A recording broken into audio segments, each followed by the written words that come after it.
Welcome to X-Men 97, Episode 8 of Cyclops is Waiting for Me, an X-Men, the animated recap series podcast. I said it wrong, Rod. It's just, we said it so many times over 76 episodes. I can't get it right anymore. You know what you're listening to by now. If this is your first episode, I'm sorry. And I'm Rod. So I attempted to rewatch this to take notes just a minute ago, but Disney Plus won't load. The good news is my cat Lucy tried to help, and it made really cute content, which I'm posting to our stories right now. I'll also send it to you so you can see it.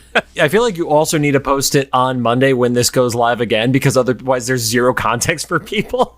Yeah, but it'll be cute. So hopefully you will have seen it, and then tune in and be like, oh yeah, this is that episode. I was already joking about how this was going to be like a 4-hour long episode. So now I don't really have notes. So I'm going to go off of the Easter eggs you found and vibes, which perfect. which should go great. I have watched it twice though. I mean, our normal on at midnight. Well, actually this week I had to watch it at 12:30 and 12:30. I know, right? I was in Hollywood until fucking 11:30 p.m. Which sounds literally cool to everybody else, but that doesn't live here. Dude, I gotta say, and for anybody who listens to our podcast that does not live in Los Angeles, Hollywood is the grossest thing outside of downtown LA. There's nothing glamorous about Hollywood. There's some amazing, beautiful spots in Los Angeles, but Hollywood proper is literally never it. Yeah, when you're thinking of, most people think of Hollywood they're making magic there. It's probably Burbank. it's Burbank, or they think about the Hollywood Hills houses in Bel Air and stuff like that. The hills are not Hollywood. Let's be crystal clear. Those are two different countries as far as we're concerned here. So, or I guess Culver City has a couple studios as well. I gotta look at the Lucy there video. You go. She's trying her best. Oh, that's fantastic. We're re-uploading that on Monday when this episode goes live. That's a full upload, just so you're aware. Anyway, Cyclops is Waiting for Me is our weekly podcast series where we're going back and watching every single X-Men animated episode we can find.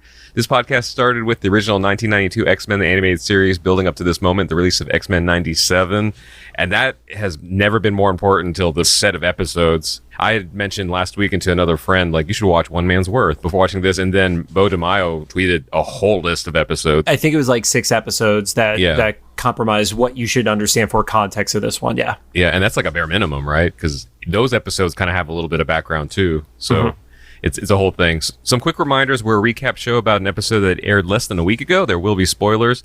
There's a lot to spoil in this one. If you don't want spoil for you, pause the podcast and just please go watch this, because this is not going to make any sense without that, because it's just going to be a list of Easter eggs otherwise. My quick favorite scum and villainy story for this week is we're sitting at the table and Kevin and Chris, who host the event, are both who's seen the episode already? And people cheer, and they're like, who hasn't? And there was a pretty sizable cheer there. And I'm like, I literally said out loud, I'm like, you guys are psychopaths. And the people who were right next to me who hadn't seen it yet did start laughing. So I didn't fully offend them. Yeah, that person behind you, right? And then there was a couple. No, there was a couple that was next to me that actually left in the middle of it, and they had not seen it yet either. So okay, yeah. And then there was a couple that stayed the whole time that was kind of sitting more across from me at the end of the table.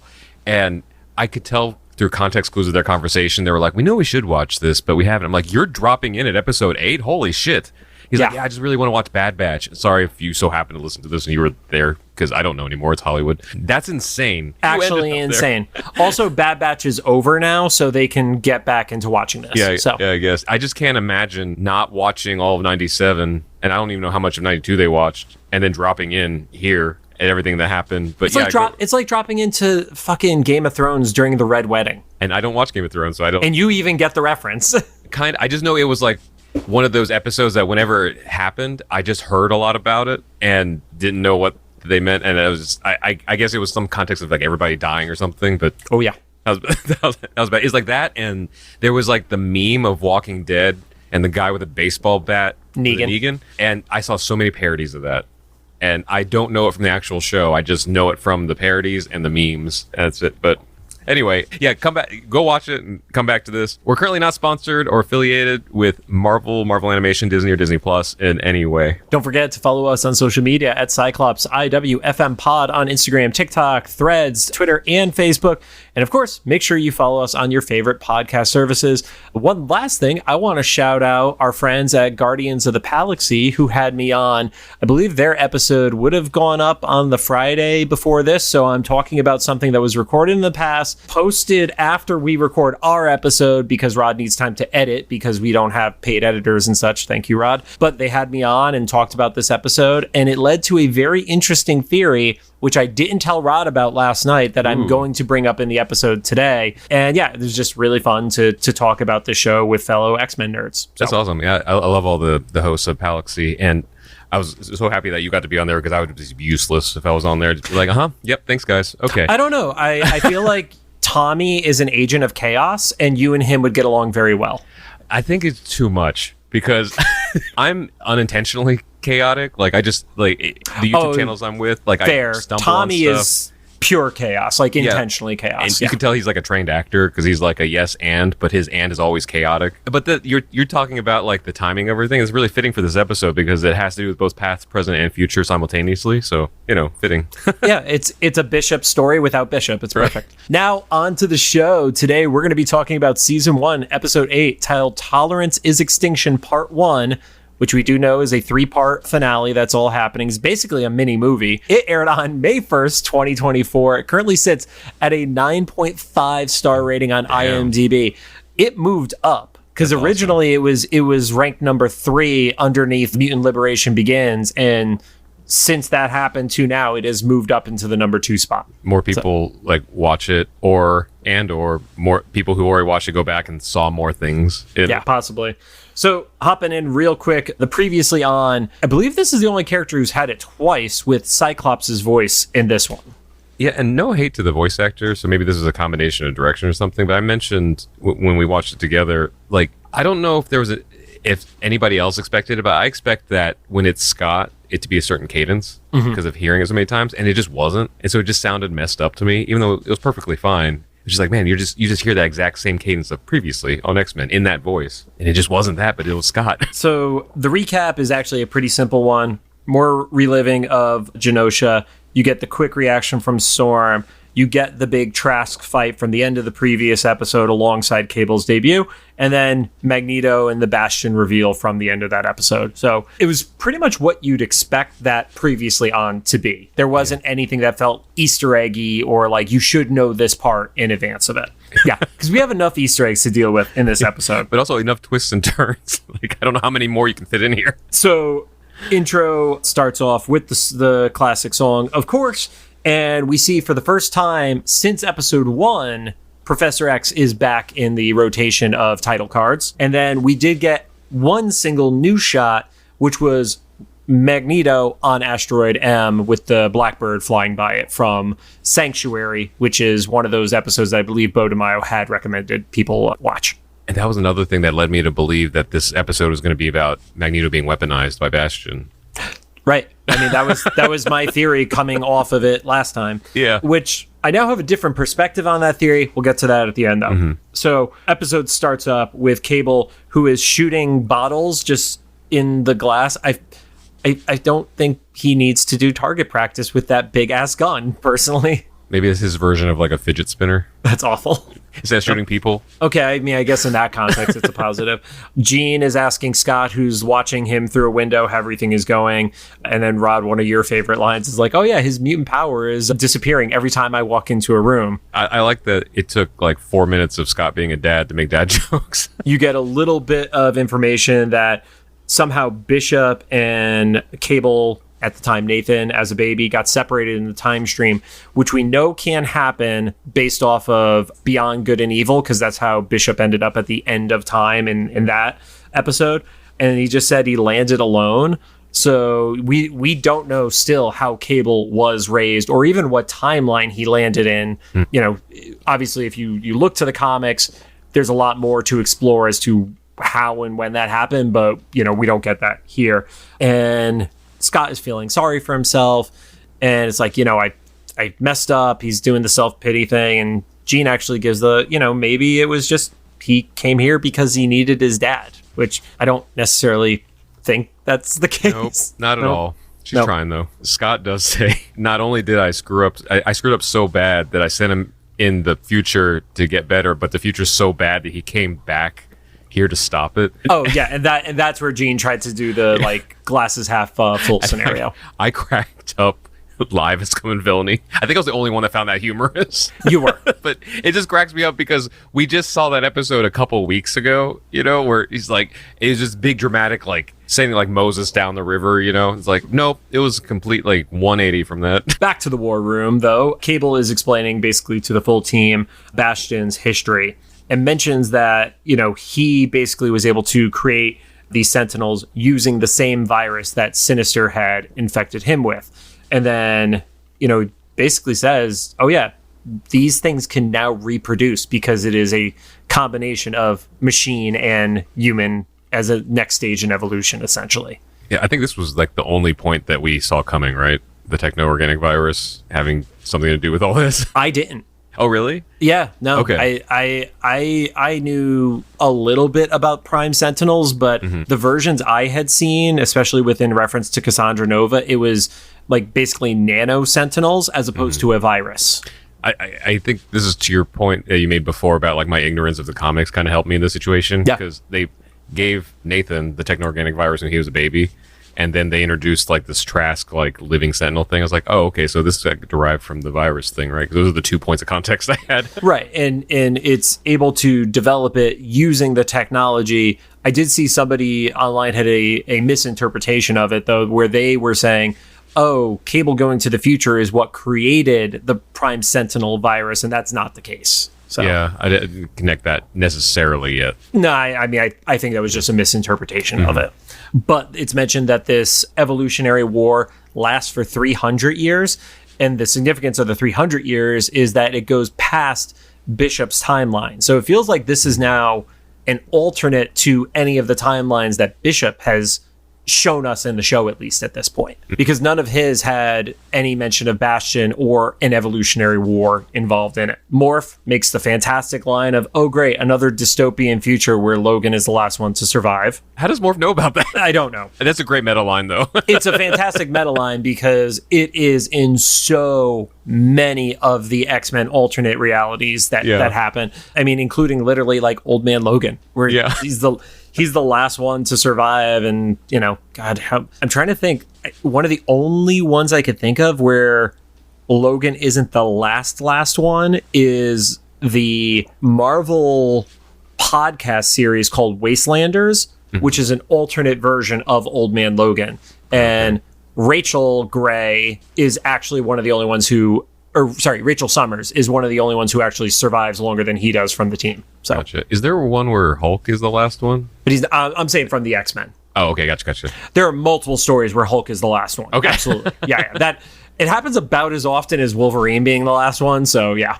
So we need a collab crossover comic of Hulk and Wolverine being the last two like odd couple on Earth. It doesn't ever go well. That's what's fun, conflict. Yep.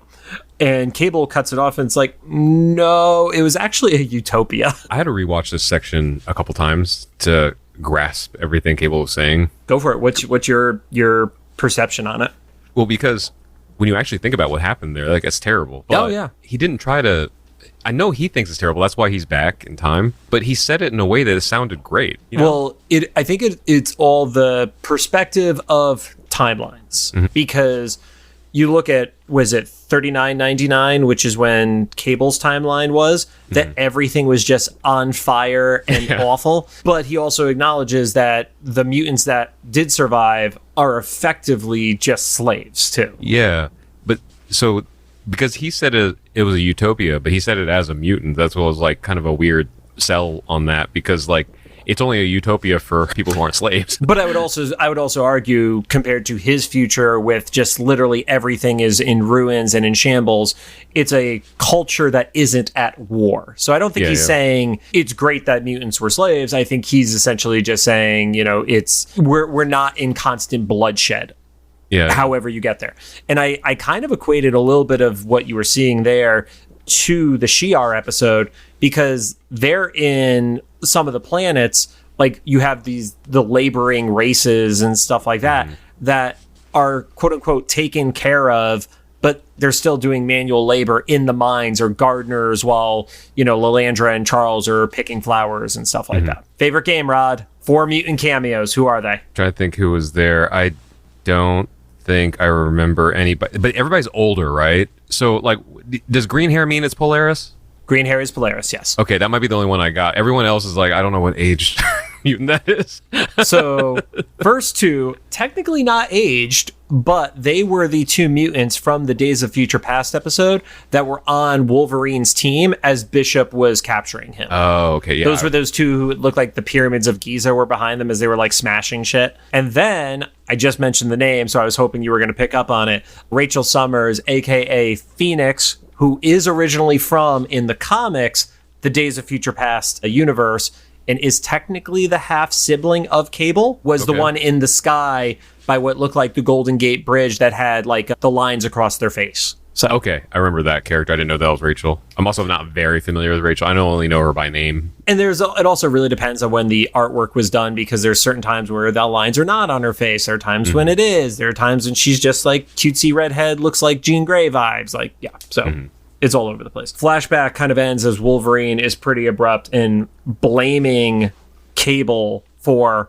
not stopping it, because they essentially say, like, this is the point that does kick off his evolutionary war. And then this is one of those times where you had to rewatch it a second time to pick up on it, where Beast's response is strange. And then he explains fixed points and then mentions Camertage. First time watching it through, Strange was literally not on there, but all of a sudden, like, Strange in that rewatch at the bar, I was like, oh shit, got it. That is incredible writing. Even a sentence later, you're not paying attention to that first phrase until the second one hits. Yeah, I remember we both looked at each other like, oh. Yeah, one thing I did like, and this did get referenced by Bo in his tweets, is they used similar words, but not exactly the same ones, so that people would be able to have some level of recognizability to it, but without saying it's the exact same phrase from everybody. Because in this show, they say fixed points, and then in What If, it was absolute points, and then in Across the Spider-Verse, it was canon events. Yeah. So, and that was like kind of hinted at with the Watcher, right? Right. Being there. Yes. But the big piece of all of it is, you know, some people are saying, oh, well, this is just an alternate thing that is going to get undone. What this is saying is, no, it can't get undone because it is a fixed point. Because I thought about this later. This kind of becomes the, was it the Time Machine? One of the older Time Machine time travel movie or stories was about how, like, someone made a time machine to go save their spouse that passed away, but they couldn't do it because they wouldn't have made the time machine if their spouse hadn't passed away. So it was just like a physical impossibility. So even if, whether or not Genosha was supposed to happen or not, like, Cable's incapable. He wouldn't be doing it if this event didn't happen, right? So it just kind of causes another layer of, like, impossibility. I don't know necessarily the Cable side of it. I know I agree with you on this had to happen for all the Bishop stuff with Nimrod and everything, because it basically means that the Sentinels created themselves through that. Yeah. But yeah, I don't know if it's necessarily the Cable side of it for what that's I'm not even saying that they intentionally wrote it that way. It's just that, like, unless Cable had another motivation to come back and stop Genosha, he wouldn't have. You know, like, it's this loop that couldn't start if he, you know what I mean? Like, if Genosha never happened, he wouldn't have the motivation to go back and stop it. It's like a weird, like, time travel thing and just general story. Yeah, okay. I see what you're saying. Yeah. But yeah, his wasn't necessarily his was, I want to save my mom kind of thing. Yeah. So with that, Jean realizes that Cable was there, and that's why Maddie was happy at the moment that she died. And she actually gets cut off before she says the word died, but that's where the phrase was going. So that was a really sad moment. I've actually felt sorry for Scott at that moment. Yeah, there was a image that was like holographically projected that had very similar imagery to what we saw as the Sacred Timeline. It's been confirmed it is not the same thing as the Sacred Timeline, though. Like, that has been confirmed by Bo on his tweets. So I think to some of the points where I've seen a lot of people who are like, oh, it's the MCU, which I already don't like the phrasing of that, because it's MCU is a group of timelines altogether. This is, I mean, technically everything is MCU if you go by that definition, but this timeline is not the same timeline that you saw in Loki and things like that. So yeah. Cyclops asked him, well, like, how many times have you tried? And Cable's response is enough times to give up. And that was the line, like, even already with like what you were saying about how sad the Maddie dying part is, that was the one was like, oh, he literally says there's no hope in me saving my mom from dying right there. Yeah, he had to watch his mother die countless times. Yep. It says that one of the people in the future got a lead on one of Bastion's facilities, and this is how he was going to avenge her. He doesn't have the full scope as to who Bastion is yet. Mentions that sketchy details are basically all that exists, and that it was some sort of backup android that Master Mold had, or Nimrod or Master Mold had effectively uploaded their consciousness into. Argument starts, Jean basically shuts it down, and then the footage that Bastion revealed last episode of Xavier saying, like, you know, rise of the Imperial or whatever, or with the power to the Imperium. I forget the exact phrasing of it, but it was basically like, oh, Space Emperor Charles Xavier. Yeah, it didn't read well, no. For lack of a better word, optics, because he was swearing like allegiance to another planet. Yep. On top of people believing that he was dead and the X-Men perpetuating that as a great lie, also pointed this out, the news channel was different. I don't remember what the other one was, but this one was like FC News, I believe it was, and it kind of read a little more like salacious. It wasn't Trish Tilby's channel. It was a lot closer to a Fox News from how they were presenting stuff. Yeah, which is funny considering the history of Marvel and the X-Men leaving the Fox umbrella. Well, let's be real. Those were very different things within the Fox different, umbrella. So they shared the name or whatever. Of course. Yep.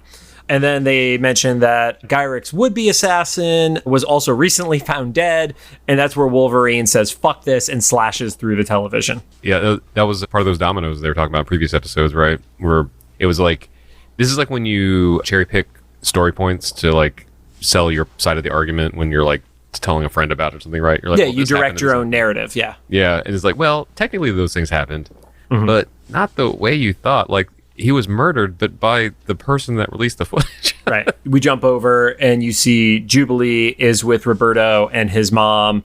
TV is on. As I've never had an egg like that. Like, what is that, like, rich people breakfast bullshit that Jubilee was having?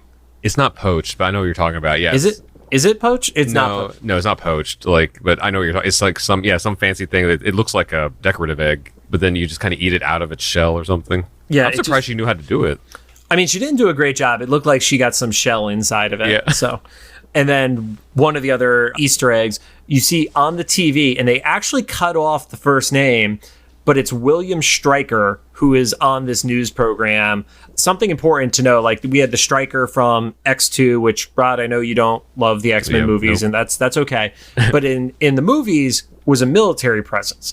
In the comics, he's a religious presence, and he's effectively the opposite of how Nightcrawler treats religion when it comes to mutants and stuff like that. Yeah, I believe the book was Mutants Love, Men Kills or something. I could be messing it up slightly, but that was the whole crux of it, was like these religious extremists seeing mutants as an affront against God, essentially. Mm-hmm. No. Before you pointed out to me that Stryker was on the TV, I just assumed it was like an Alex Jones, like, parody, but I guess both, right? Like, that's what probably speaks to it because the way he talked. I think it's a little more of like the evangelical aspect, but I could totally see the like Alex Jones, Rush Limbaugh, like all the vibes are coming off of these talking heads on TV right now. And then it's funny to say because I had the pleasure of meeting her at Scum and Villainy last night, the voice of Roberto's mom. And she's so sweet and nice. And there's a picture that I'll throw onto our Instagram up to this point with Guy excitedly in the background, just like literally photobombing us kind of scenario. And she's such a sweet person. And all I want to do is slap the shit out of her character. I was going to say, I wonder how it felt to be her in there. Because when the episode was actually playing, we didn't at least know that she was there. I don't know how many other people in the room knew she was there. I don't think a lot of people knew at that point. So I wonder how it felt to be there. Like, oh, I'm so excited. I'm coming to a screening of my episode and just everybody booing you. I think you have to know. I think you know when you're the bad guy in the episode. Yeah. Like, you can't be that not self-aware of stuff, you know? Yeah, but like, you're self-aware, but then like everybody else that has come and been like, everyone cheered for me, you know.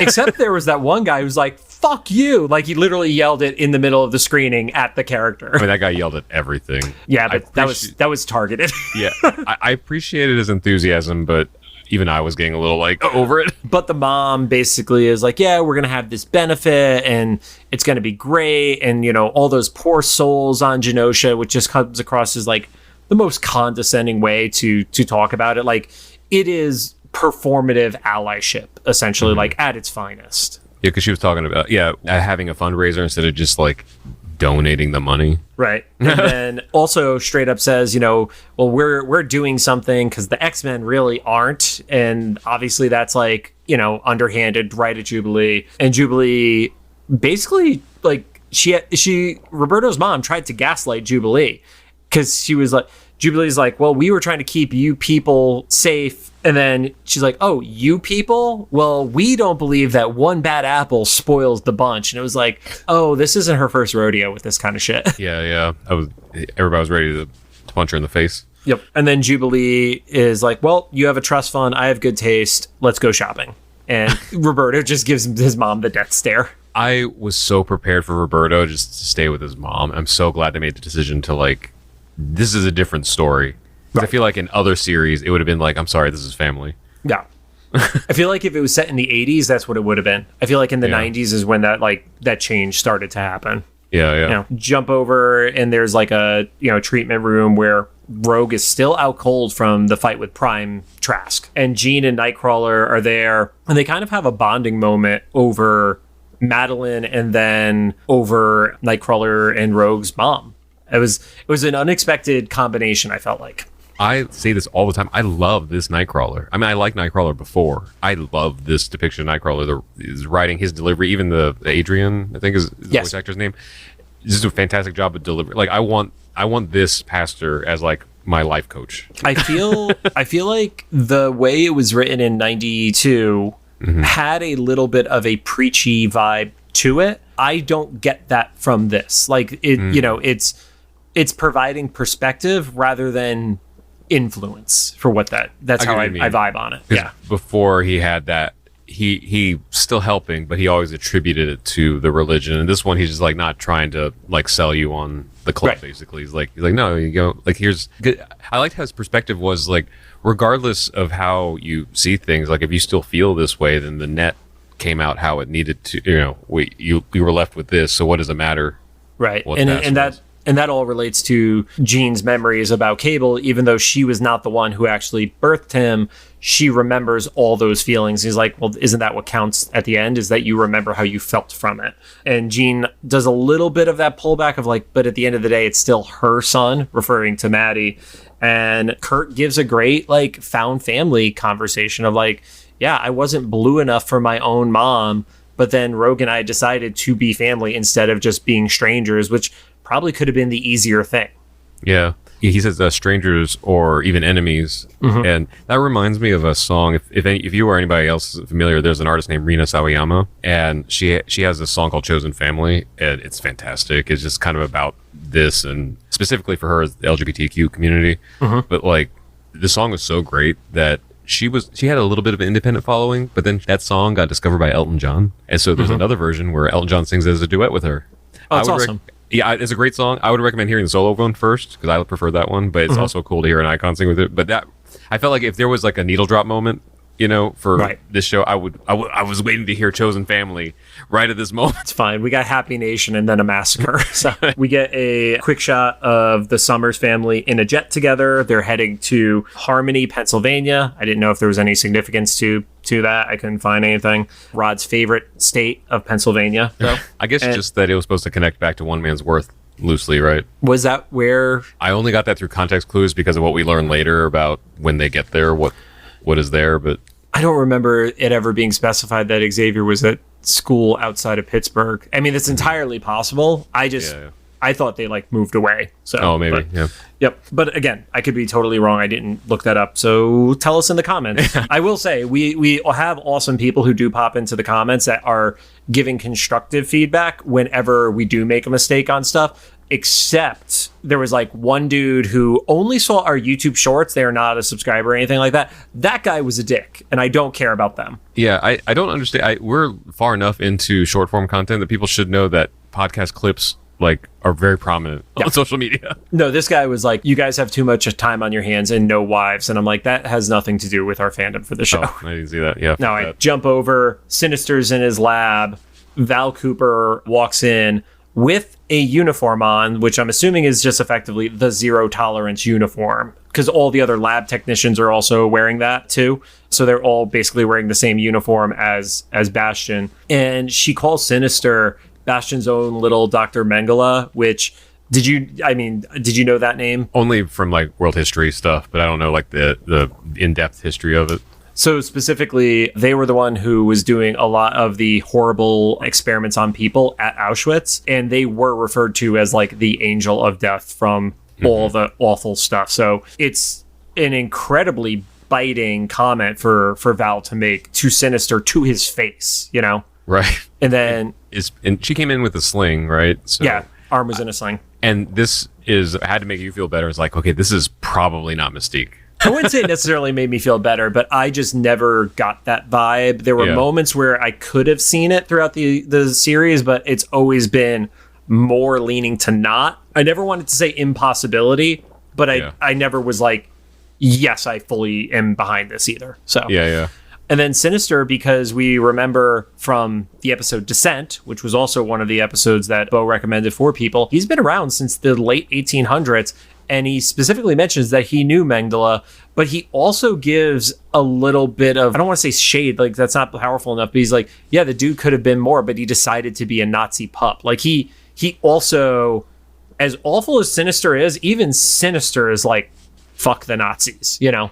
Oh, see, I took it as like Sinister was more evil. Like he could have been so much, he could have done so much more than what he did with the Nazis. Okay. I could see that. Perspective, yeah. I just saw it as like he could have been more, but he wasted his potential by siding with the Nazis. Yeah. Or maybe it's kind of like more of a what they did was so pointless that it was like it was both evil and like what it did. It accomplished nothing. Yeah. And then we get a little bit of insight as to what Bastion had promised him, which was the pens of mutant test subjects. You do get the reveal that Magneto is there with... What do you get the reveal? Literally just in like little tiny black briefs. Like there's nothing else. And for a dude who survived World War II, like, so he's got to be roughly 60, 65, whatever his age is, but he is just shredded beyond belief. I don't want to challenge it because we never know with the series, but that may be the most skin on a male character that we'll probably see on a show like this, right? I think the only exception is Wolverine during the intro is basically in the same uniform of just black underwear and then gets his uniform or his suit on top of it. So you do get the tattoo that he had from Auschwitz, which was 214782, which is comic accurate, which was also used in other like movies and stuff like that. In one issue of X-Men, I don't remember it off the top of my head, they actually did change that number to have it be more accurate to what the people who were in Auschwitz would have been, though. So, gotcha. Okay. But that is the one that has most consistently been used with the character over time. I also noticed he has him in front of TV feeds, so he's seeing all the world's reactions to what is going on. And that felt incredibly intentional for Bastion, which will play into my later theory that we'll talk about at the end. Quick note, the pose that he's in over the X cross, because it is specifically in an X shape, very similar to Uncanny X-Men number 251, except in that issue, it is Wolverine who is in that pose. Gotcha. Now, Val proceeds to say that she did not know this was going to happen. And is just like, she's apologizing, she's saying to, scream at her, to curse her, etc. And all Magneto does is open his eyes and look at her. Props to Magneto. Like, he knows how to weaponize the silent treatment. Mm-hmm. Yeah. I genuinely believe she did not think Genosha was going to happen. No, I believe that she didn't know what was going to happen, but I say fuck her because, like, I hate it when anybody just thinks that they're going to just, like, kind of dabble a toe in evil something. It's never that.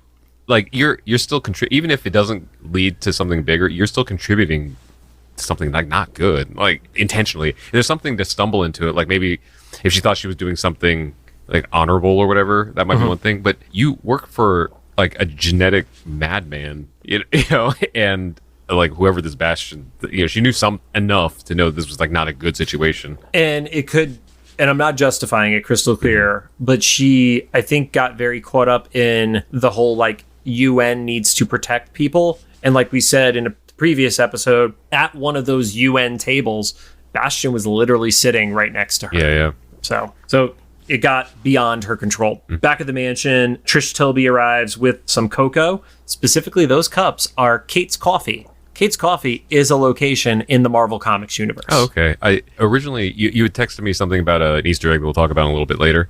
I think our timing was like a little bit different because when I stopped on the time, it was the Kate's Coffee. I was like, huh, was I supposed to know something about Kate? No, because you were running behind. Yeah. That's why.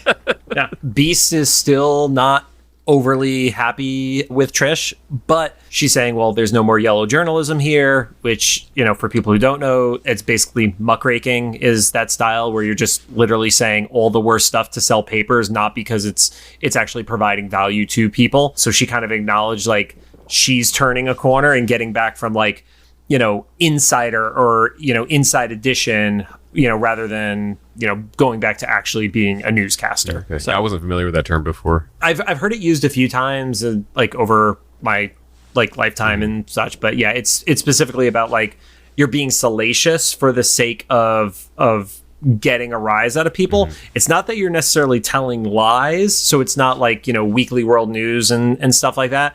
But it's also like not. It's not with the intention of the full truth either. It's YouTube thumbnails. So it's specifically your YouTube thumbnails. Mine are the only ones that are accurate. I'm talking about this song today. So she does mention how it would be a juicy story that mutant enemy number 1 is locked up. And you see that Trask is in this hyperbaric chamber tube thing. I would say I have so many questions about that, but at this point, I'm not questioning anything. I'm just waiting for them to explain it. But I also interpret that as he's not dead because they specifically said locked up. Yeah, because we kind of get through context clues throughout the episode that like these Prime Sentinels don't really die ever. Right. So I don't know what they're doing to sedate him. I guess it's like a constant electromagnetic field or something. But that is... It's literally just one of Cable's grenades is feeding right? it. Yeah. That's a choice. That's like literally having a bomb in your basement. They've done that multiple times. I mean. That should not be surprising. That's the least surprising thing for these people. Come on. And Trish does ask, like, how many others are there? And you see that Beast has built some sort of scanner that would enable him to spot that. So over at this house on a very desolate street, Cable and Jean land the jet in the middle of it, and nobody seems to care or notice that. Which we'll know in a bit why. Yeah. So it is the house where Bastion grew up. Jean actually interprets that from like a quick psychic scan. There is a bicycle that's upside down, like a kid's bike, like a tricycle. Tricycle. But it was like a thicker one. It was almost like, what were those ones that you could just like... Big wheels. Where you could literally just quickly turn the handlebars and like do spin outs without killing yourself. Did you notice on the side of the bike, though, it said 0? Oh, okay. I didn't notice that. That makes sense. I also, you mentioned something about a doll, and I didn't catch that either. I'm sure you're going to get to that. So that's actually the next thing. So they go in. Jean reveals, oh, this is the house where he grew up. And the three references pop up in rapid succession. First, if you literally just go from the left to right of the screen, you see there is a Stark Expo flyer on the screen. Next to that, there is a doll that is a purple doll.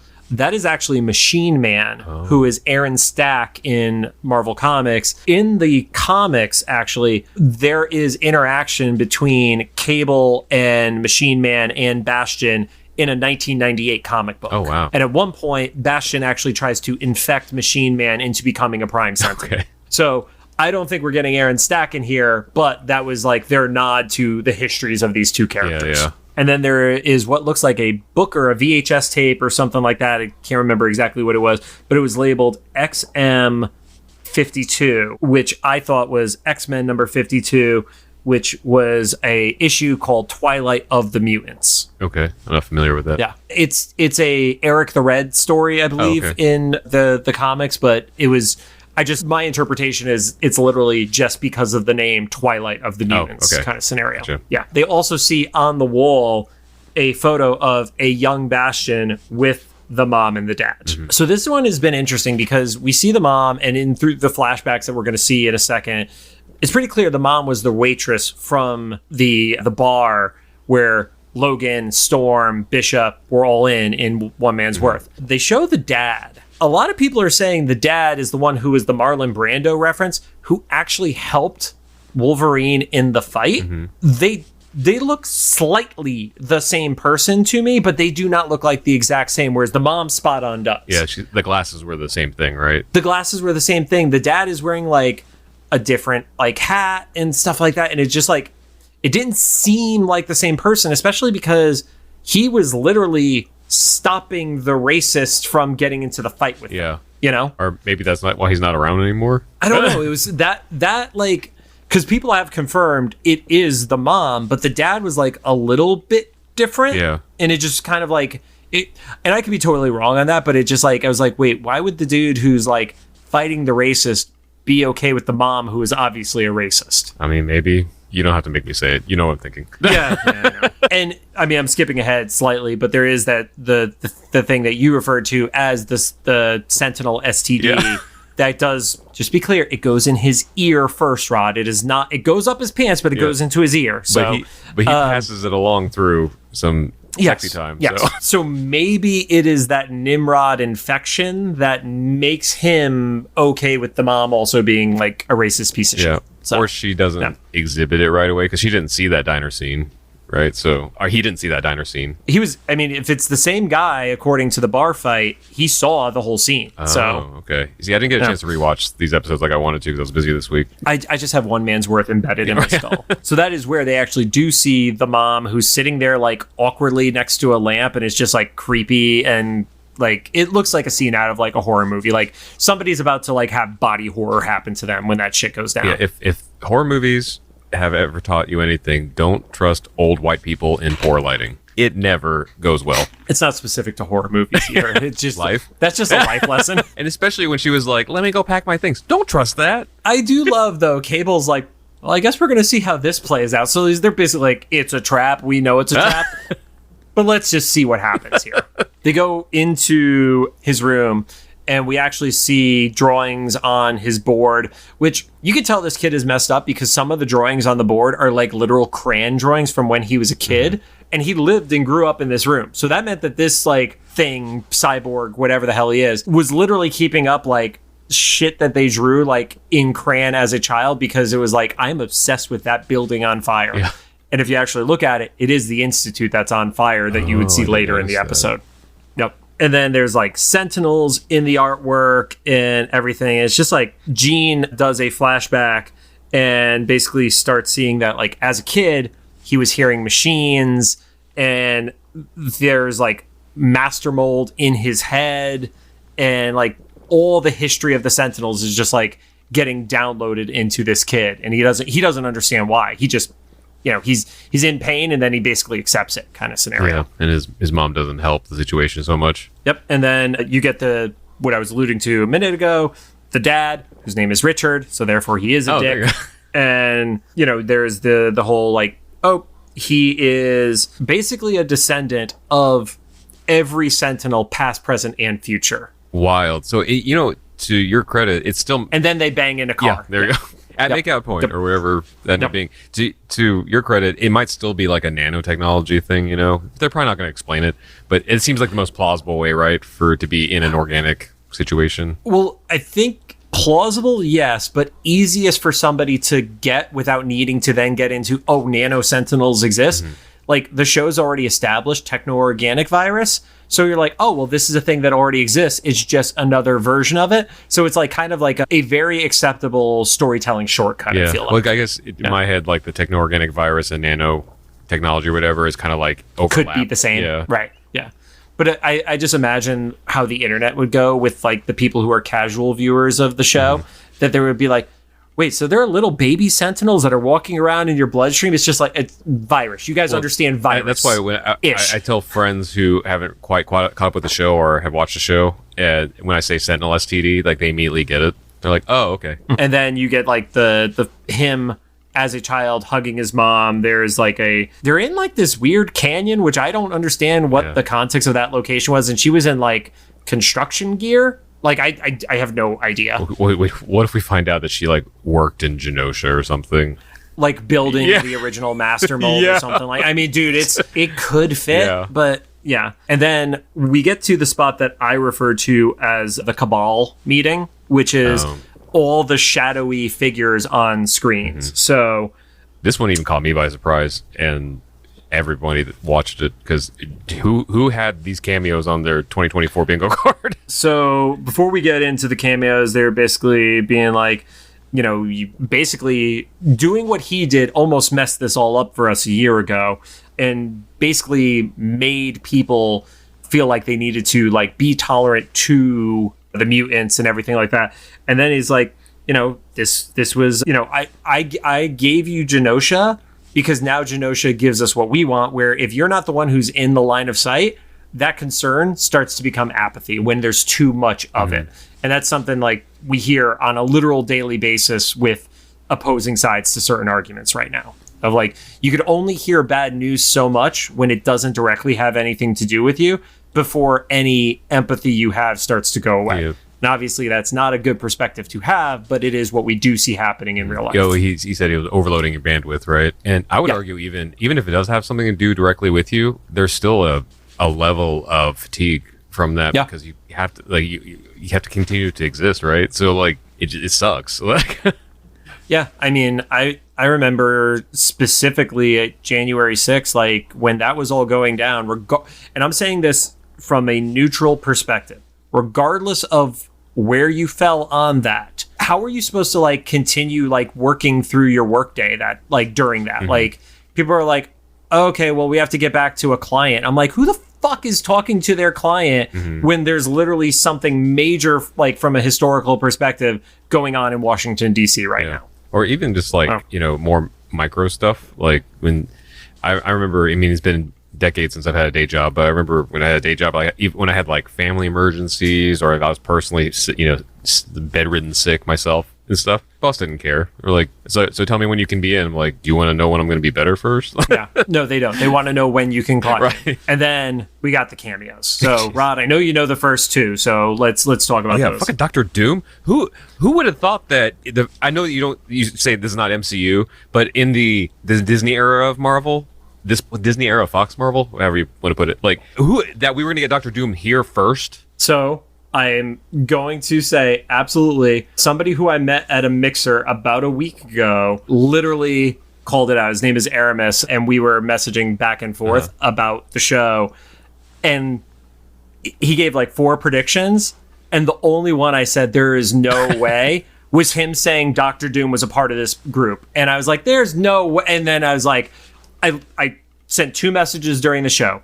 One is the one we're going to talk about with the Easter egg, and this was me just saying, my bad. Yeah, it's funny, before you even said that, I was like, this is almost akin to Ms. Marvel being a mutant, and it was like the most random. This is a further disconnect than Ms. Marvel, because Ms. Marvel, you had like little, this was just fucking, I had no expectation. Zemo, which is not the first time we've seen him in like Marvel stuff, obviously, but like what a random pull them out of like thin air, you know, like not that, I mean, they're evil, but like, what? Well, and then the third one, which is the one that you said you weren't sure about, is just confirmed to be a random UN leader. Oh, okay. So originally our theory was, is it Viper / Madam Hydra? Confirmed online, it is not, and that was Bo who confirmed it was a UN person. Oh, okay. So from that perspective, these are people who are leaders. Yeah. So obviously, and Doom's comment is like, let it be known that like, even though there was collusion of allowing you to do stuff that happened, Doom is not okay with the war crimes. Yeah. I'm saying it, of course, in the way Doom would say it in his own third person. And then with regard to Zemo, even though it's not crystal clear established where, but there's always been stories about Zemo being a leader. And I don't know if maybe in this scenario, like they're throwing like Zemo is the leader of Sokovia or something to that extent, as to explain why he would be in the same like black hat group as a UN leader in Doom. Like Doom and the UN person make a lot of sense to me together. Zemo's the one where it's like, how does he get allowed into this grouping? Yeah, you know, or maybe he's part of like a underground group that's trying to like usurp, like a cabal. Yeah. So I'm separate from that. They're like he's in his own little thing, and he's like, well, maybe I can join this bigger conglomerate. Yeah, I guess the problem I've always had with Zemo, like to go off on a quick little tangent in the episode of Tangents, is like his dad is a Nazi, like straight up. And it was always about like Zemo supremacy and stuff like that.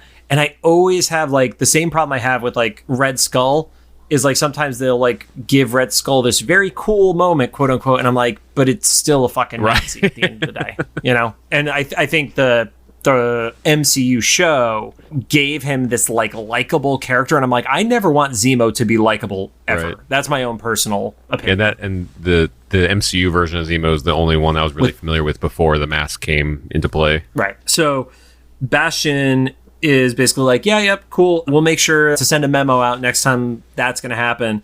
And that's why the connection with Val and the UN person being like, make sure those memos come out. That's why Val is staying with you.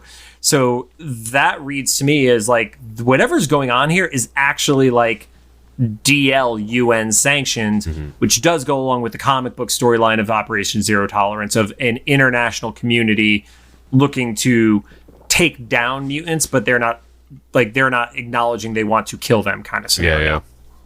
Like they're essentially saying like, oh, that was shit that went wrong. That was collateral damage, and we're not okay with it, but we also can't do anything about it either. Yeah. As they're walking through, Bastion mentions to Val that, in 100 years from now, mutants are overtaking the population 10-1 against humans. And in just a few generations after, so anywhere from 40 to 60 years after that, humanity is effectively extinct. And then uses something that you had to be a 90s kid or older. Obviously, Gen X can relate to this too.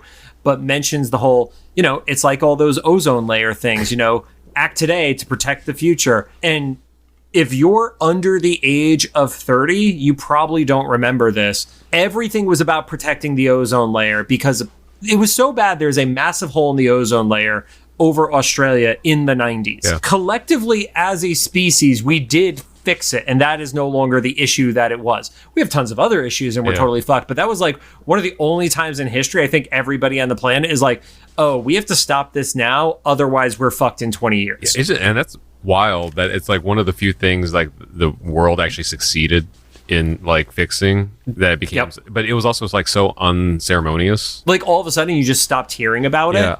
As opposed to like being like, we succeeded, guys. I think it wasn't until like we were all like in our 30s that we're like, wait a minute, wasn't the ozone a thing? And then we all like looked up on Google, was like, oh, it's not anymore. Good job, guys. Like, oh yeah, it was like I want to say I think it was like Dark Side of the 90s on Vice or something that it got like casually dropped in conversation. I'm like, oh yeah, I forgot about that. We just stopped talking about it one day. There was so much about that there was like do you remember like the Save the Earth campaign at Target and then Captain Planet? I downloaded the Delta emulator for my iPhone because now it's available. Shout out to them. And I finally fucking beat Captain Planet on the NES. I didn't even know that was a game on the NES. It was a terrible game, but there was a nostalgia bug into me that needed to complete it. And it's almost like I have a little bit of a desire to finish that terrible Xmen NES game. We're doing that for the channel. Don't you dare do that without me. No, I haven't found the ROM, but also I still have enough disdain for that game that I don't want to play it. Just I have the physical cartridge in the room next to me. That might be all the more frustrating because the only way I got through Captain Planet was using the built-in Game Genie on Delta. Oh yeah, here's the thing. I don't think we're beating it. We're gonna play it though. It is awful. Did you play it back in the day? Oh okay. Yeah, it's my original copy from the 80s. Okay. Yeah. So there's a lot of dents in it, throwing across the room. No, I took care of my shit. Okay. Come on. Then Bastion proceeds to explain the zero tolerance MO. Finding these people, and you start seeing these scientists who are putting these, general looking people above like VATS and stuff like that. There's one who reads a little bit heavier redneck, but it's like, all these people who are going into dial-up chat rooms and seeking others like them. I mean, that's just, it's the quiet part that's out loud now kind of thing. Because you remember then it was a lot of it was the chat rooms. Like even Heaven's Gate, I want to say, was all that stuff was like forums and stuff like that. Like people weren't publicly posting that kind of shit the way you see on Twitter today and such. Yeah, except at least in the chat rooms, some of them archived, but a lot of them were like just temporary, like it just once it closed, it was gone forever. But I was never in one of these extremist ones, but the innocent ones were like so fun at the time because you didn't get to connect with people in another country.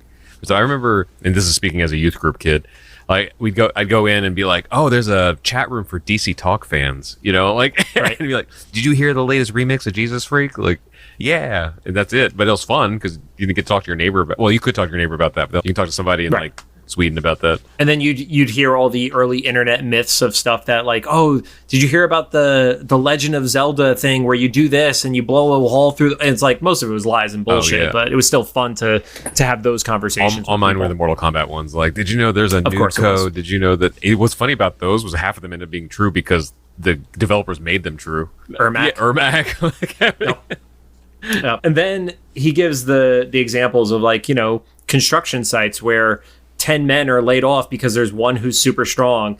And you flash back to season 1. That's what's happened with Colossus's debut. There were people who were angry that they didn't have enough work because Colossus was able to do all of their jobs.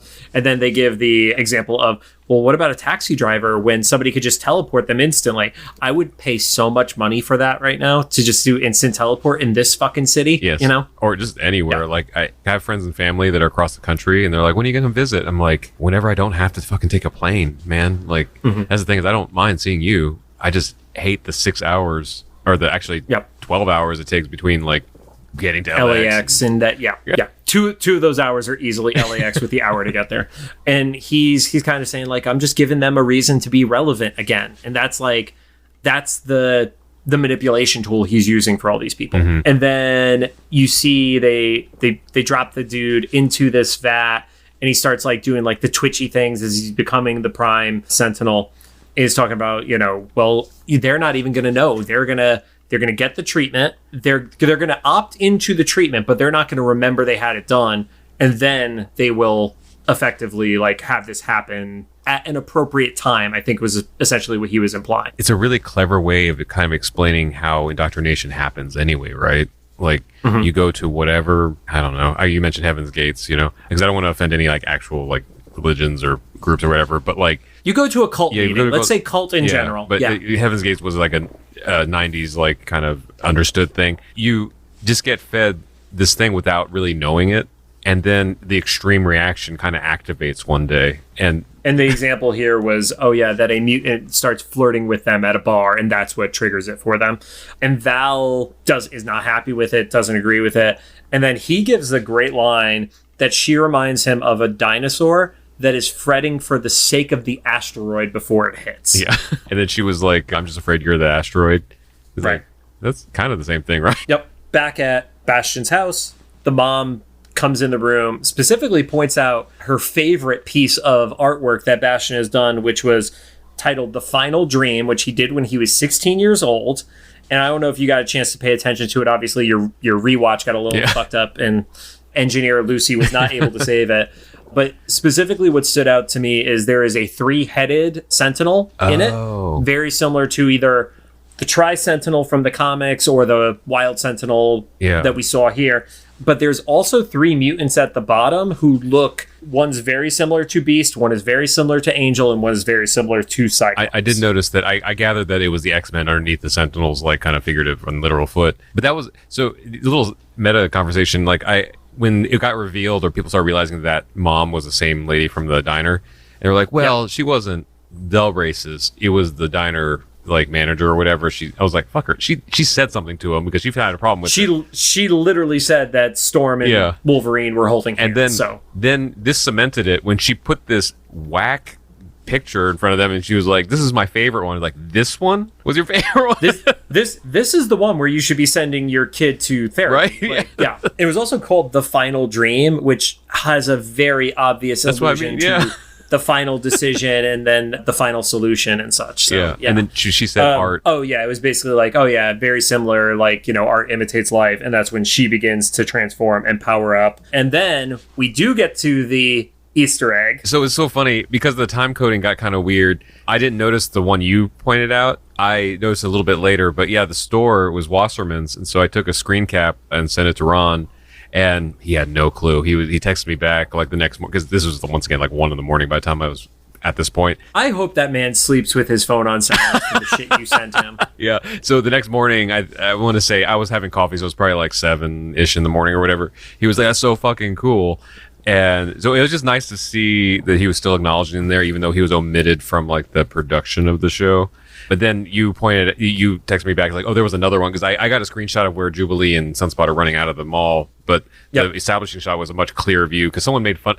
I feel bad because I think he posted the screen cap I sent him, and the W was covered, so someone commented on his post like, "Oh yeah, I love the Assermans." That's just perfect. That is us in a nutshell. So Jubilee is shopping. She specifically is trying on an outfit that is black with like it's not a turtleneck, but like a high neck on it that is purple. That is a reference to her 2010s-ish era outfit, where when Jubilee was a vampire, that's what her outfit became because she couldn't show her legs anymore and stuff without worrying about being burnt. Oh, okay. So that makes more sense now, because I thought when you sent me the time code for like this Easter eggs for you, it was that she was in black leather. I was like, fuck that black leather. No, yeah. God. I figured it out later, but I know. It was that I was like, that Kate's coffee? Like, what's going on?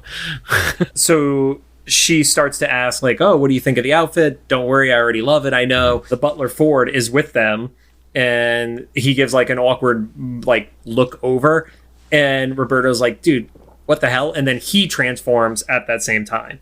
In the lab, Hank is basically confirming, "Oh, I adjusted Cerebro to look for these." And then Trish asks, "Well, would they know?" Mm-hmm. And we had a little bit of a talk about this last night. I've wavered on it now. Do you think Trish, like, I want to say she didn't do it on purpose, but like, it sounds like every single person volunteered to have this done. Yeah, so I was going to ask actually also because of the butler, right? So they haven't made it clear, at least in my 2 watches I got to see, if this is something you could just catch from someone or you opt into it.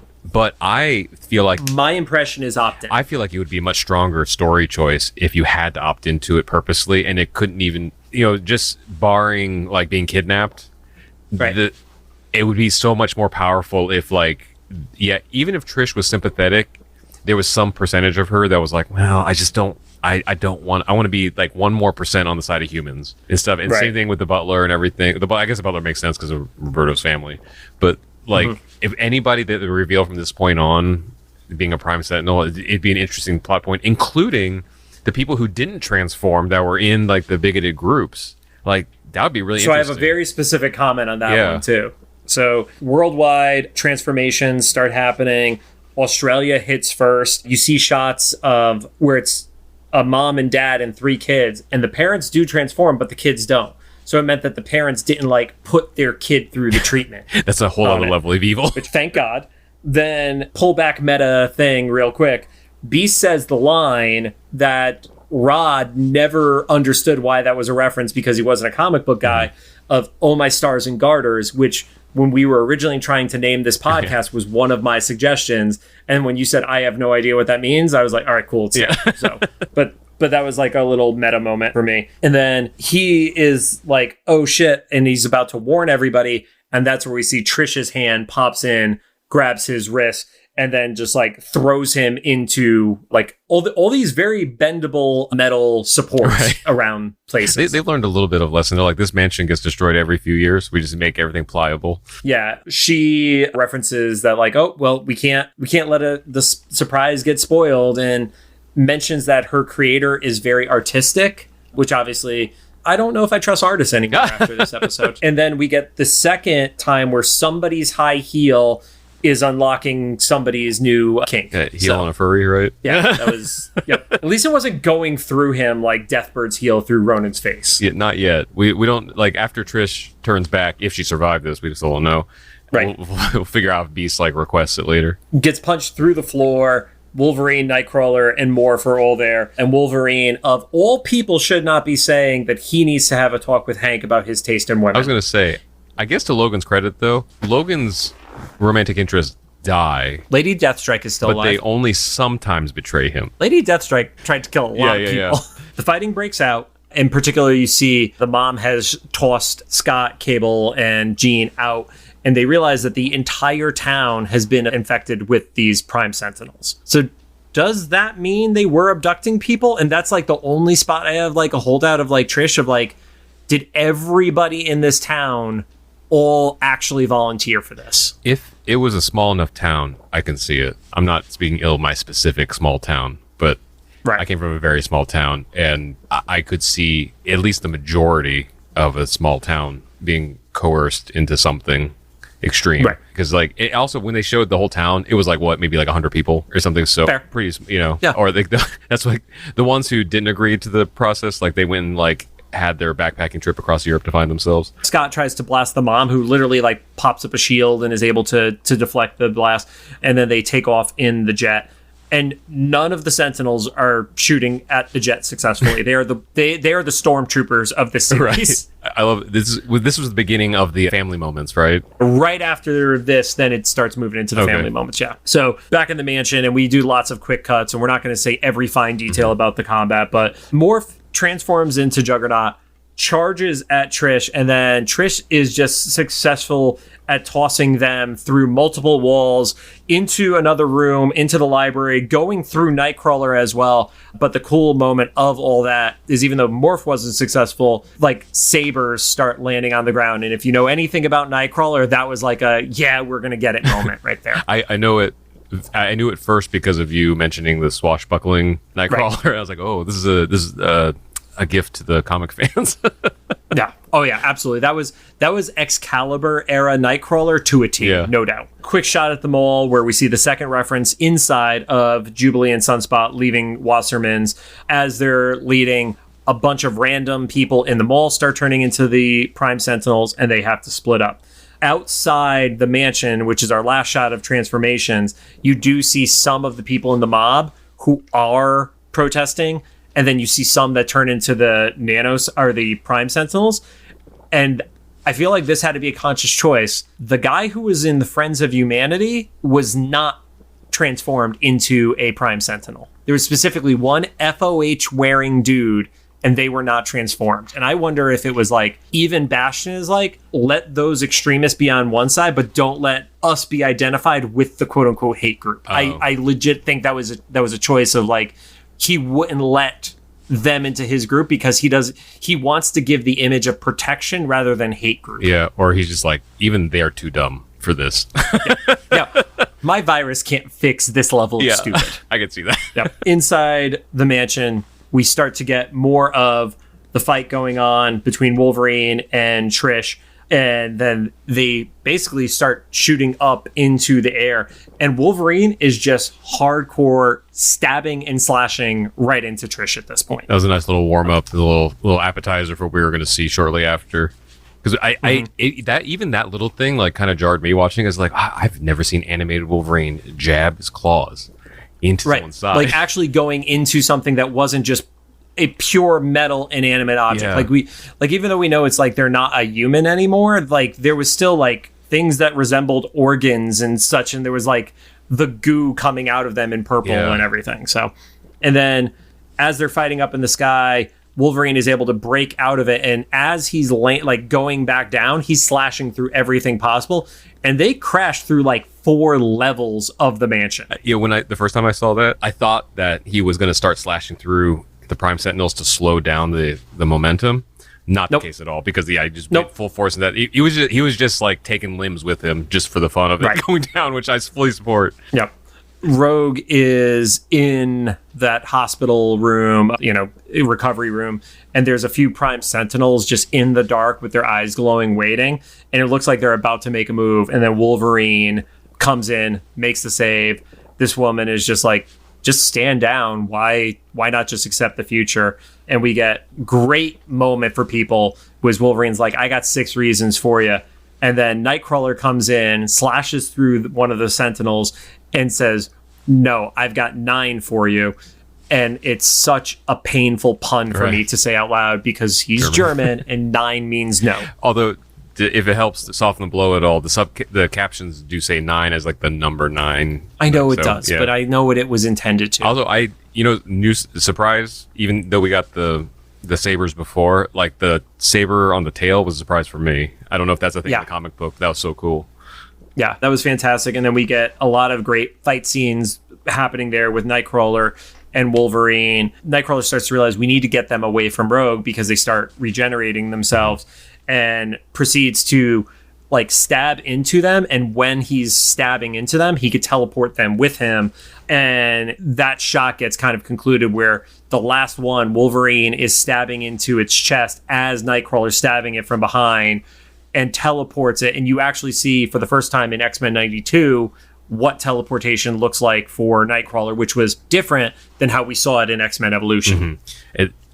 I almost wonder if they're going to come back to this being like a PTSD moment for Wolverine, because it felt like it affected, like this was the first time he even saw it. Like he was like, it was a little bit of that Proteus vibe. Yeah, he was like, this is what you go through every time we ask you to do this. And he's just like, oh, I do it like 70 times a day. I don't care. And other note, like something's up with Rogue, right? Like she's going to come back in one of the next 2 episodes as like the MacGuffin, right? Like the last minute save, because she's unconscious now. Yes.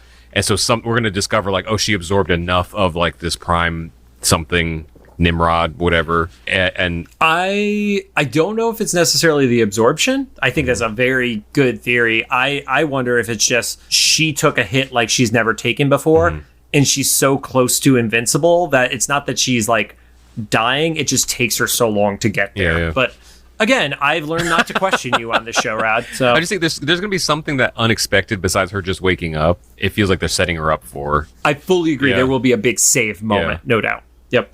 Or it's like the end of season teaser where like that's where her eyes open up or something like that. I'd be so fucking upset if that's what happens.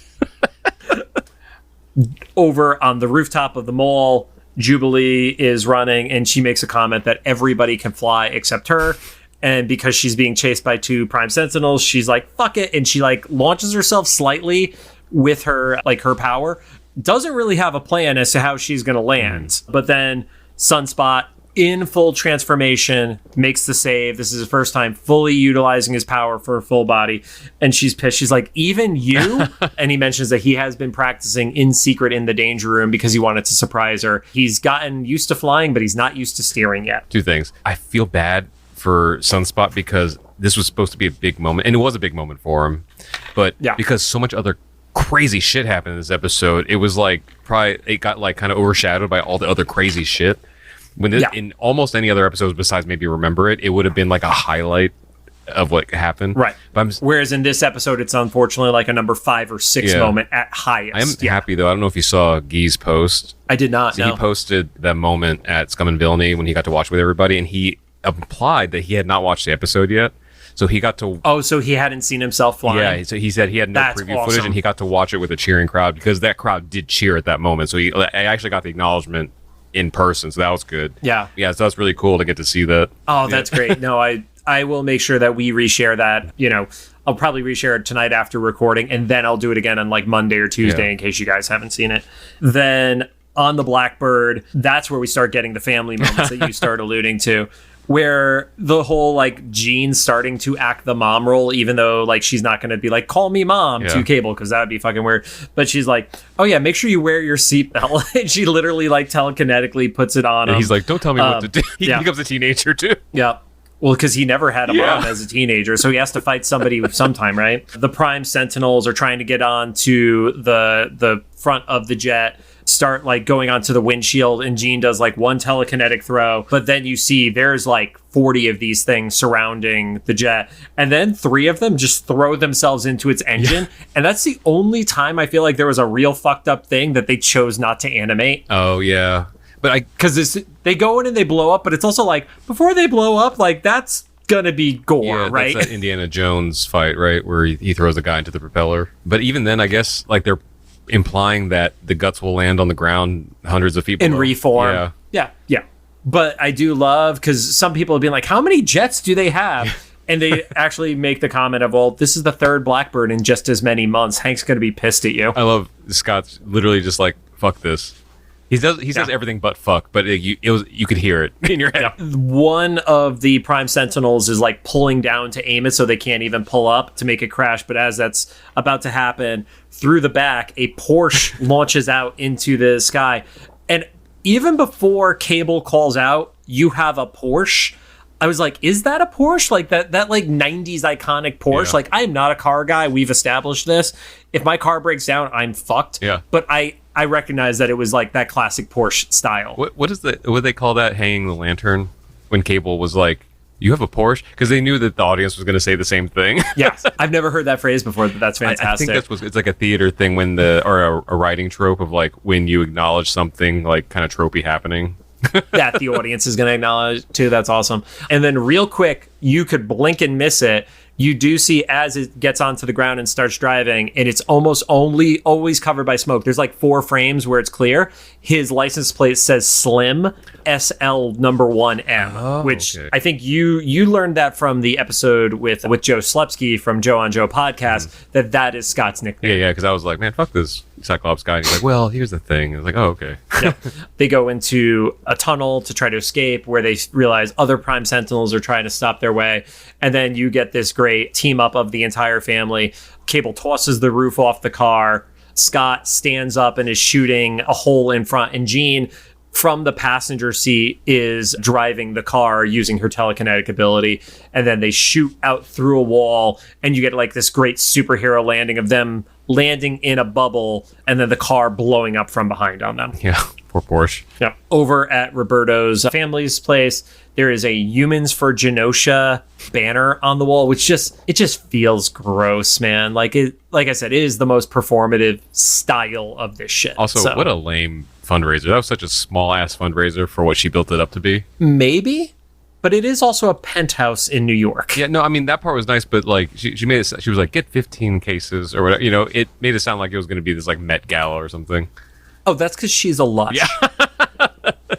And you see Roberto and Jubilee crash through the window and the Prime Sentinels come in. And there's this awkward moment where it's like, what's going to happen? And the Prime Sentinels are like, stand down. And he's like, no, these things were trying to kill us. And they're like, well, we don't kill, we protect. And then the mom says something in Portuguese I didn't know the translation of, but then follows it up with like, stand down. So it was either like my son or something to that extent. I got the feeling that it was like, hey kid, just do what the cops say, you know? Yeah. Yeah. And that was just like every bit of disdain I had for that character from the second part of the coming out conversation last episode, like tripled down here. It was just like, do what he says. It's like, oh, that's the apathy that Bastion was hoping for, and it worked on his family. Yeah, her and the entire room saw visibly messed up beings fly through a window with like fiery fists and like jets coming. And we're okay with it. Yeah, so I remember that moment. I was like, man, I hope she gets a Wolverine claw up the gut, because there's no redemption from this. I don't care if like another episode she comes to her senses. I still want her to die in this series. Like, over at the mansion, Bastion arrives in what felt like a Rolls Royce to me. I could be wrong about that, and then did find out the name of the character. Thank you to the captions on this one. Character's name is Daria, and Daria in the comics is a Prime Sentinel as well. Oh, the bald lady, the bald girl. Okay. Yeah. Yep. They arrive and it's like, cool, we did it. This is like little like pseudo like braggy celebration moment when Sinister pops up and is like, yeah, Cooper let Magneto out. And Bastion was like, oh, that's annoying, but you know what? We're still, was it too little, too late? Too little, too late. Yeah. Yep. Bastion and Daria go through the portal. They go to the lab, which is totally destroyed. There's a giant hole in the street with Leo above the ceiling. Magneto carrying on the X-Men tradition. That's how you know he's an X-Man now. So Sinister is there with Val. And they're still bragging at this point, like even with Magneto being released, it's like, why are you still like, you know, it's futile to fight for the future. And then there's like this whole like it's like a stabby torture thing that like pops up around, like she's held up in the air, and then there's like all these metal things just pointed at her, like they could just like decimate her in a heartbeat. Yeah, that was another one of those like anime elements, right? Where it was like a very bunch much of so like extraneous stuff. Yeah, you're captive. Yep. she proceeds to call Bastion a monster, and he's like, oh no, I was just born this way, which is the greatest irony of his character, because he's literally trying to kill mutants and all they ever did was be born that way. And then Val gives this like really thoughtful speech about Genosha and then like tragedy as a whole of like, you know, it felt like deja vu. Is like nobody was surprised about it happening or shocked. It was like, it was terrifying, it was awful, but nobody was surprised about it happening. And that was the line where she said like past, present, future didn't matter. And never had. Yeah. Yeah. And that's where you see, that's where she releases Magneto. And for a second I was like, oh, is this where there's going to be a time travel thing that's addressed here because of the deja vu, like were they implying it? And unless at that point Bo is straight up lying to people because he said there will not be time travel that changes this in the finale. Yeah. So this is, once again, it could be completely wrong because all our predictions are just like out the window now with what's going to happen. Yep.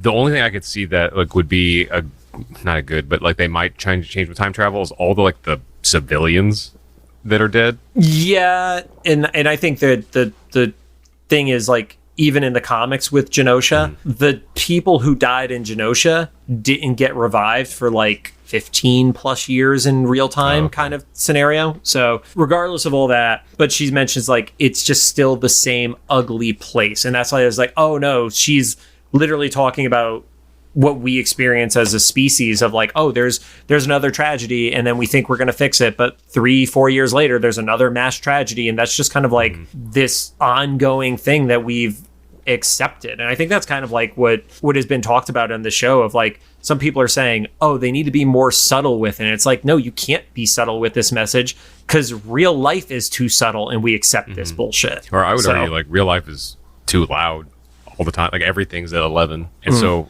if you're subtle with stuff, it's not even a blip on the radar. Yeah.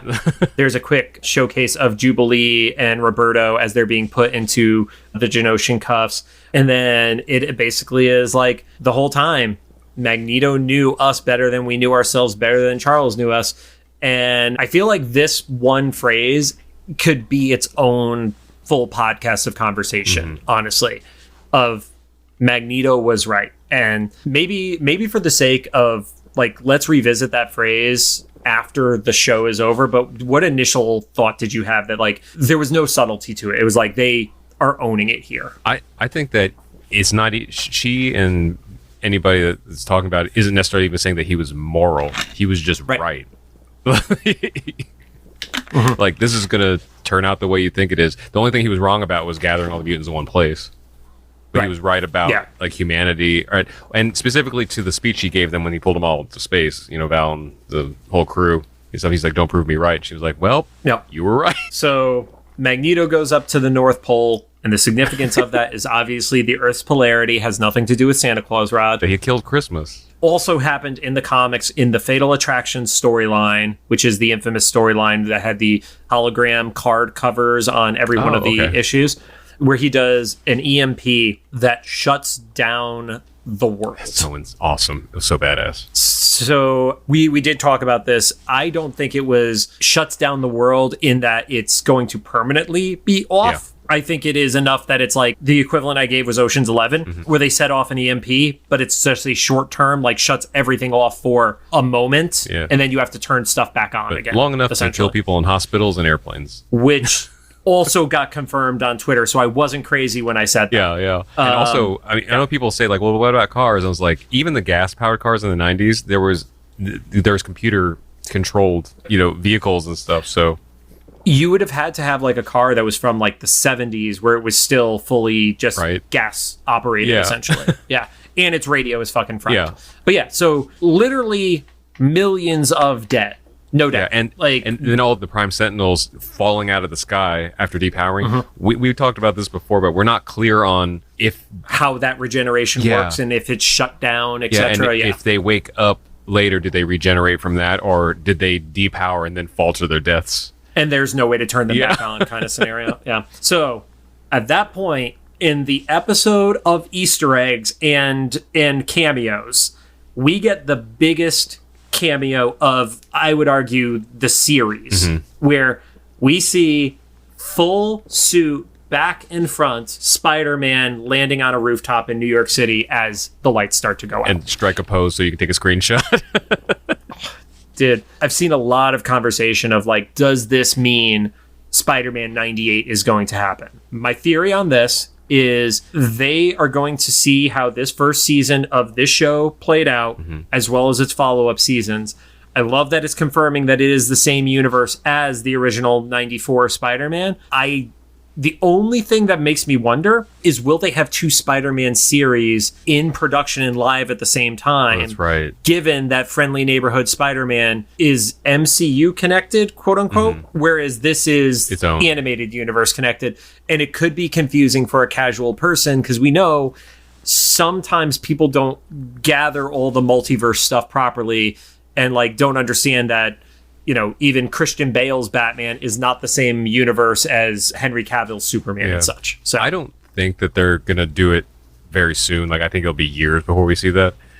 But at the same time, if there was anybody that would have like overlapping productions, it's Spider-Man, because we have Spider-Verse, we have the terrible Madam Web movies and the, you know, Craven movies and stuff. Like, it's like Spider-Man is the one thing that the general public is like okay about being confused about. They're just going to go see what they see. We then get the reveal of the Silver Samurai, who is no longer just like some slumlord at like villages. Like he's in a high rise in Japan. And then we get a nuclear facility, which totally gave me Chernobyl vibes. So maybe Chernobyl is not a fixed point in this timeline. Yeah. And there also is a Russian Federation flag behind the scientists who are all panicking, because if Chernobyl as a show did teach me one thing, it's that if the cooling rods do not activate quick enough, that is when the fusion reaction explodes. But also it depowers the holding cell that has Omega Red in it, which timeline for the show, because we've accepted essentially that every year within the show was close to a year in real time because of how Jubilee aged. So it's been about, what would that have been? Season 4 was 96 or 95. A couple years, yeah. 95. So Omega Red is obviously not in the trench in the ocean anymore and was back under Russian control. And so this video should be posted already. I don't know. Meta, for some reason, took 12 hours to upload again. I think it's up there with a spoiler countdown warning. That is live. I saw that today. So I didn't know, because I had to re-upload that thing 4 times. And and the last time I was like, it's going to go up if it goes up. I don't care anymore. And then Julia Leewald will get 37 notifications. But the videos from Scum and Villainy, that Omega Red reaction got like twice the reaction Spider-Man did. That shocked the shit out of me. Maybe it was just like the whole like this is building scenario. So it's like scream, another thing, scream louder, scream, other thing, scream the loudest. But yeah, that was pretty wild. To me, it was kind of like the Zemo Doctor Doom thing. It was like probably one of the more random moments. Yeah. The Sentinels all start dropping from the sky, especially around Cable and Scott and Jean, who were moments before just like having their shield shot to shit. Yeah. And then you get kind of like the impression that there's like a quick moment where, you know, a little bit of time has passed. You're back at the mansion. Wolverine, Morph, Nightcrawler, Beast, and then Rogue still in the bed are outside of everything. And it's like, I can't believe he actually did it. And Morph's reaction is saved our asses. And Wolverine's like, no, he declared war. And I think that's where like some of the discussion I saw going around online, even like some of the conversation I heard with people was like, well, why was that declaring war? And it's like, because he killed innocent people across all nations. And whether or not you view that as revenge, avenging, justice, etc., that is going to be considered an act of war by anybody who was not an ally, and unfortunately probably people who were allies. Like this was there was the comment about President Kelly. This is President Kelly's opportunity to respond to Magneto now. You know, this was their worst case scenario, right? When of all the examples they gave that seemed so outlandish before, it was like, well, he just affected something globally in less than a couple minutes. And unlike doing something like the nukes where he was trying to steal those in his debut episode, like this is every country that feels attacked by him still has their full military and such. Like they're just, you got to reboot all the computers and get everything back up, but they can retaliate. Whereas if you're dealing with nuclear fallout, you're fucked, you know? And they're like, well, you know, where's the professor when we need him? Perfect timing as with any work of fiction. a ship crashes through the Institute because that place has just been annihilated in this episode. Wolverine and Morph are there. And then you see what I refer to as the bug helmet. Xavier takes off the helmet and says, "I hope I'm not too late." Wah, wah. Yeah, and gives the line that we've heard multiple times this season, "To me, my X-Men." And you specifically see Beast, Scott, Jean with her hair down. Right. Even though the entirety of the rest of the episode, her hair has been up, which now is just breaking my brain. Maybe I hear the frustration I can see. Yeah. I wonder if we have one of these frustrating moments now talking in hindsight at Golden Apple Comics of like, did people see JC snap in person? And then, of course, Storm is there. And that is how this episode ends. Two real quick things. I interpret the hair thing with Jean being like, she's kind of like an amalgamation of both of them. And then I like to believe that in my headcanon that as soon as the episode cut, the continuation of that message was Xavier being like, "Storm, where the fuck are you? It's been a week." For me, I'm interpreting the Jean thing as he's reaching out to Maddie because his last interaction was with Maddie and not Jean proper. Yeah. So he's actually reaching out to the woman who's possibly dead. Oh no, it's so sad. Yeah. Some corpse is like reanimating. Yep. All right. So here's my theory. I give full credit to the team at Palaxy because something that somebody I can't remember if it was Tommy or MT who said it, but they specifically mentioned that Bastion is giving the full Bond villain speech in front of Magneto. Mm-hmm. In my mind, this is actually what Bastion wanted. Oh, okay. So I think Bastion gives the speech in front of Magneto so he hears everything. And is using this because I had talked about in the previous episode, it was going to be a manipulation, meaning some sort of like nano sentinel possession type stuff. Yeah. Obviously, that was wrong. I was hyper wrong about that. But the theory evolves, I hate myself for saying it like that, in that he was gassing up the anger Magneto has. And that's why those TVs were in front of Magneto. Mm-hmm. So like, Magneto is seeing everything of the reactions to Charles and everything like that, to feel like there is no other option than to set off his equivalent of a nuke. So I think that was still his manipulation. That is my theory. That would fit so many things because Bastion's been so good about what they said, placing dominoes for literally, I guess, technically hundreds of years. I don't know. I guess not in his life, but like in history. And right. At the very least, it has been throughout whatever has been absorbed via Nimrod and Master Mold back into him through the time loop. And also like goes back to Cooper's speech about like it was the idea that was the most dangerous. And so like filling up Magneto with these ideas is kind of the parallel that they did with the Prime Sentinel people. Is like you gave them an idea that made them okay with pulling the trigger on this crazy transformation thing. Yeah, you'll take this thing because you need to be relevant in this world that is trying to make you irrelevant by nature. Mm-hmm. Who knows? By the time this goes out, maybe I'll already be proven wrong, or I'll get proven wrong 24 hours later or 36 hours later when, the episode goes live. But there's something about it that I do think it is still the manipulation. I don't think Bastion was taken out this easily. Yeah. I think he's, especially knowing that Charles is still alive, it's like there's so many things that I hate the phrase 4D chess because I think it gets overused, but he is actually thinking beyond what he made fun of Sinister for. Like the villains of 1992 have like, you all thought too simply. Yeah. And this is what a true mastermind does. Yeah, so. No, I agree with you. But also agree with you in the fact that like we've never known what was going to happen next in this series 97. So who knows? It's 2 more episodes. Yeah, I mean, I've seen theories go around, and I'm not adhering to any of them right now because it could go multiple ways. One is that we will get the infamous scene from Fatal Attractions with Wolverine and Magneto. I don't know if that's necessarily going to happen, but like where it's the adamantium getting ripped out of his body and stuff like that. Not that I think that the show would have a problem doing it. I just don't know if that's what this story is lending itself to happening. Yeah. What's the dumbest theory I could have? How could this end? I don't know, because it's going to be right, and then I'm going to be pissed. Beak comes back and saves the day. Beak needs to be in the show first to come back, Rod. We don't know.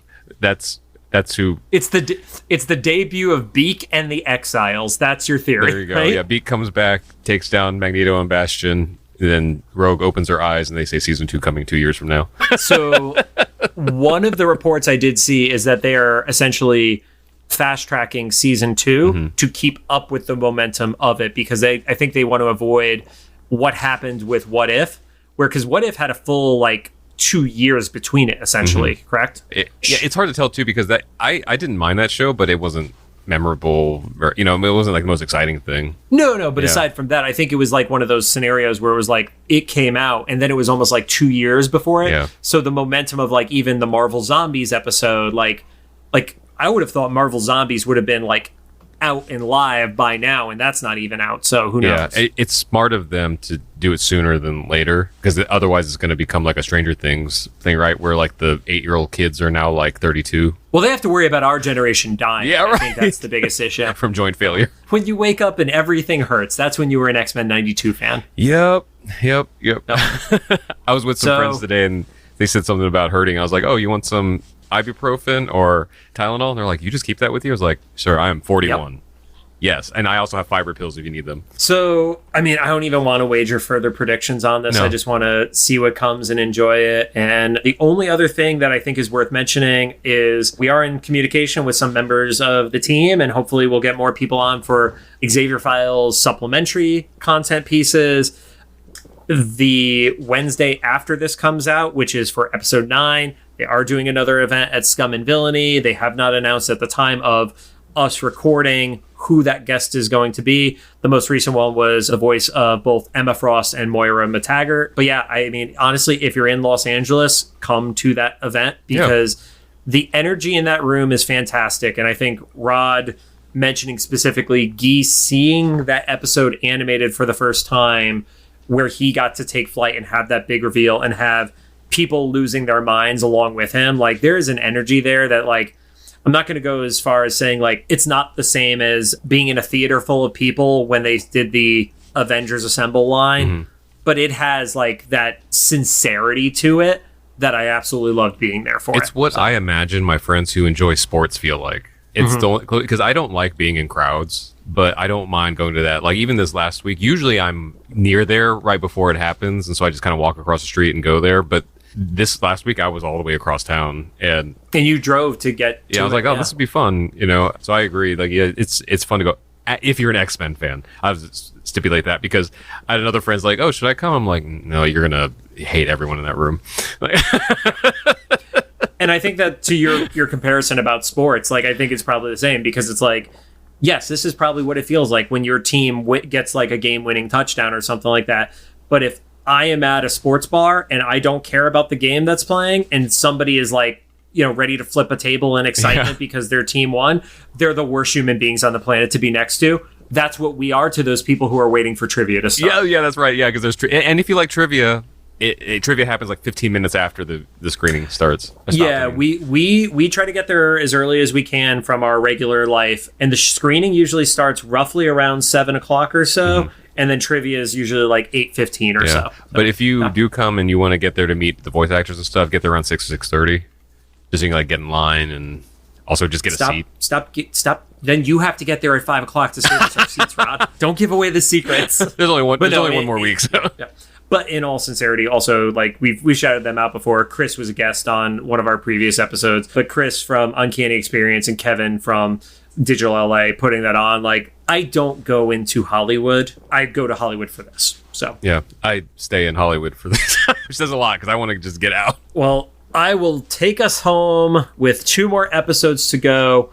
Thank you guys for joining us. If you have any thoughts, make sure you drop them into the comments for either the YouTube upload or the official Instagram about this episode. If you like what you heard, we'd appreciate a rating on the podcast app of your choosing. You can find us on Apple Podcasts, iHeartRadio, Amazon Music, Spotify, YouTube Podcasts, and CastBox. And how is it already almost over? For fuck's sake. Right? We were waiting for this for 30 years, and now we're 2 more episodes. And also, we completed this episode in less than 2 hours. Yeah, we did. Yeah.